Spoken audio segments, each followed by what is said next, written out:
Welcome back to Little Bang Discovery Plus. This is our final session. We learnt about chemical changes last time, so if you haven't had a chance to have a chat about all of that, now's the time to do that. It's like a mini science fair, just like scientists do.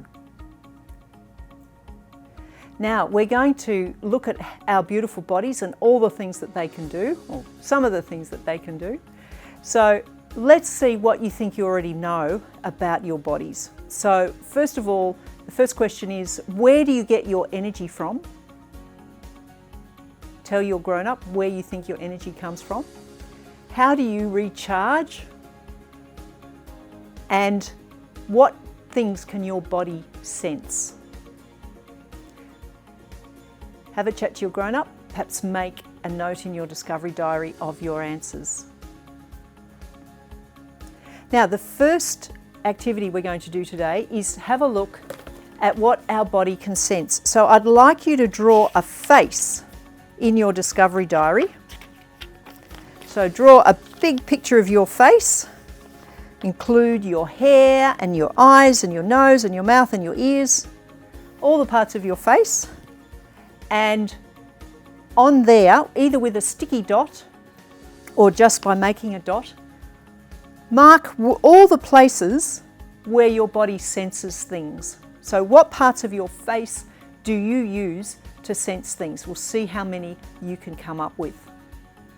So how many bits of your face are used for sensing things? Did you put a dot or a mark on your eyes where you see? Did you put a dot or a mark on your ears where you hear? Did you put a dot or a mark on your nose where you smell? Did you put a dot or a mark on your tongue where you taste? And what else does your face sense? In fact, all of your skin is your sense of touch. So you can feel light touch, you can feel heavy touch, you can feel pain, you can feel hot and cold through your skin. So there's lots of senses that your face helps you understand what's happening around you. So one of the senses that you might not be aware of is your sense of balance. We're going to test your sense of balance using your timer. So either your timer like this, or mobile phone timer, or the kitchen timer, or the second hand on the clock, whichever one you're using. And I'm going to get you to stand on one leg and time how long can you stand on one leg. You might be a bit wobbly, that's okay. But how long can you stand there before you need to hold on to something else, or before you need to put your other foot down? So standing on one leg, get ready and start timing whenever you're ready. How long can you balance for?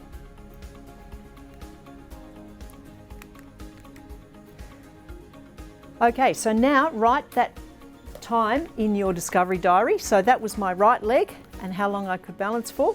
Now I'm going to try on my other leg. Now this is the leg, my least preferred leg. I write with my right hand, so this is my non-preferred leg.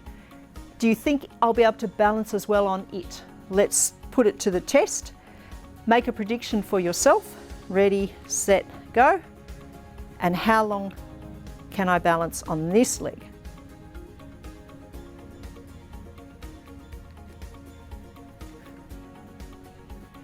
Did you have a difference between legs? Write your result down in your discovery diary. Which leg is your best balancing leg? Do you think you need to do the test again? Do you think that maybe you were a bit wobblier than normal on one of them and you should give it another go? You can do that if you would like to. Now I'd like you to try the experiment, but this time with your eyes closed. So have your grown-up do the timing for you. Stand on whichever leg you prefer to start with. Have a guess first. Will I be better with my eyes closed? And then try it. So on one leg, oh boy, I'm really wobbly. Quickly. Have a go. And then try it on the other leg. Close your eye, time yourself. And it's so much harder for me. Is that what you found as well? So our sense of balance does use our vision to help us. When we close our eyes, well, at least for me anyway, when I close my eyes, my balance is not nearly as good as it was with my eyes open. You probably find the same thing. Now, another sense that you might not know very much about is called proprioception. Proprioception is knowing where your body parts are in space. So we're going to do a little experiment where you clap your hands, eyes open, eyes closed. I can still clap my hands and find my hands. If I close my eyes and clap all over the place, it's easy for me to find my hands. I know where they are, even though I can't see them, because you've got sensors in your body that tell you where your body parts are. So with my eyes closed, if I decide to put my hands above my head, I can clap my hands easily, or out here, or out here, or under here, because my body is telling me where my hands are, even though I'm not looking. Now, I'm going to ask my colleague Adam to come and help me with this one. This time, instead of clapping my hands together, we're going to do a high five.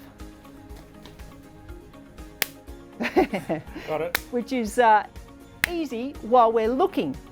But if Adam closes his eyes and I do a high five, but I'm sneaky, and he tries to high five with me, he can't see that I've moved. And his body isn't telling him where my body parts are, where my hand is. So this shows that you can high five with someone else when you can see them, but the information about where your body parts are, they haven't got. So when their eyes are closed, it makes it really hard for them to high five with you. Thank you, Adam. Yeah. So proprioception is another sense about where all your body parts are, and you don't need to be able to see them to find that out and to be able to clap hands together. Now, a sense that you might not have done much testing on is your sense of smell. Now, to set up this experiment, we really need one person who's not going to be tested and one or more people who are. So I'm going to talk to the person who's going to set it up, and we might get the people who are not going to who are going to be tested to perhaps go somewhere else or not listen, because if I tell you what I'm going to put in my cups and you do something similar, it makes it much easier for the person who's going to do the test. So this is testing your sense of smell. So what you need are some opaque cups or glasses. Do you remember what opaque meant? It meant that light can't go through them. So, and we're going to put some smelly things into them.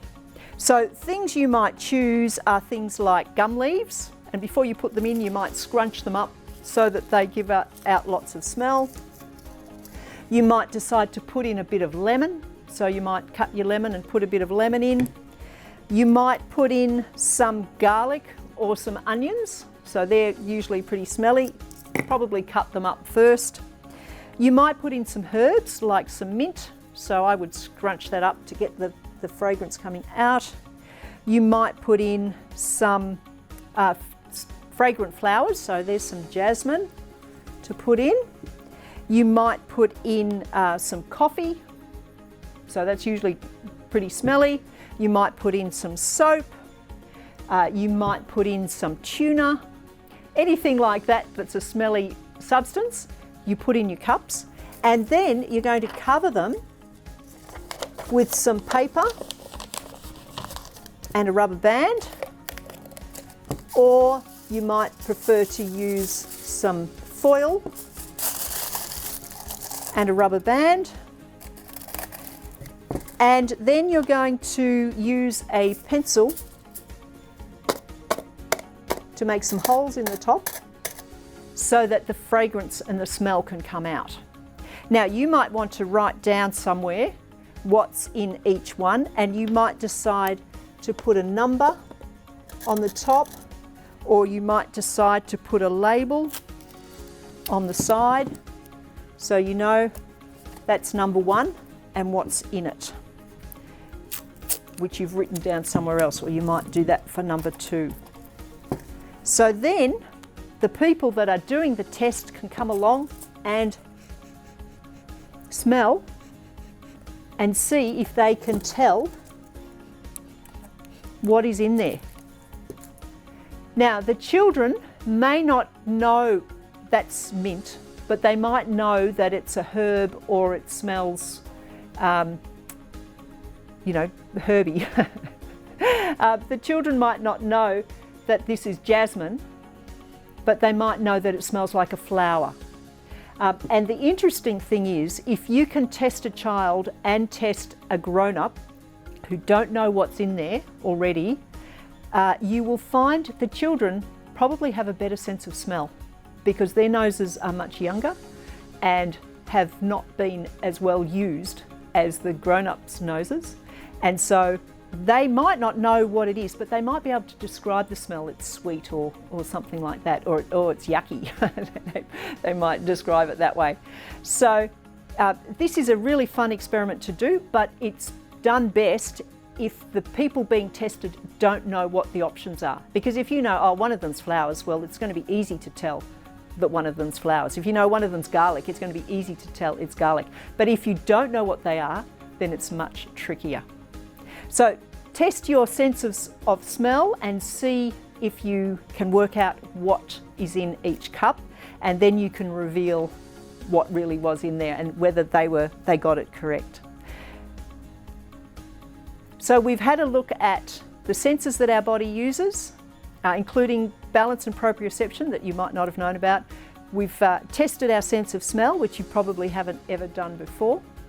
And these are just a few of the things that our beautiful bodies can do. Our bodies are amazing things, and the more that you learn about them, the more in amazement you will be at how they work and what they do for us.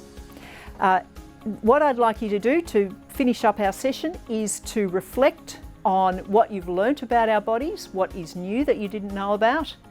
And I'd also like you to think about the patterns that we've been looking at over the course of the program. So all of the graphs that we've drawn, and the reason that we draw the graphs and the reason that scientists look for patterns is because it helps us to make predictions about things. So on this graph, this was the smell graph where we had the bottle of disinfectant and I stood a certain distance, and the further away I stood, the longer it took for the smell to get to me. So there's a nice pattern there that the further away I stood, the longer the smell took. So if I were to have a guess now about how long 2.5 meters would take, I'd say it would take, about 30 seconds or something because of this pattern that I've created. So that's why one of the things that scientists use patterns for, to help with predictions. Now, I'd also like you to reflect on how good you are at being a scientist now. So all the things that we've been practicing in the last 8 sessions about how science works, are you better at asking questions now?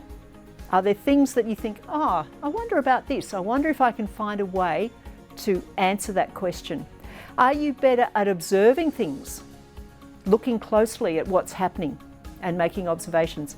Are you better at testing things? Do you come up with a question and think of a way to test it? Are you better at using evidence to learn about things? So were there times when you thought something, for example, you might have thought something today about how our bodies work, but since we've done some tests and you've got some evidence, have you changed your mind? Are you better at using evidence to support your arguments? So I'm hoping that after 8 sessions of Little Bang Discovery Plus, you know a lot more about science, you know a lot more about the things, some of the topics in science. We've touched on chemistry, physics and biology. And I hope that everybody realises that science is not scary. Science is a way of understanding and explaining our world, and it helps us in very many ways. And I'm hoping that you can see how much fun a family can have doing science together.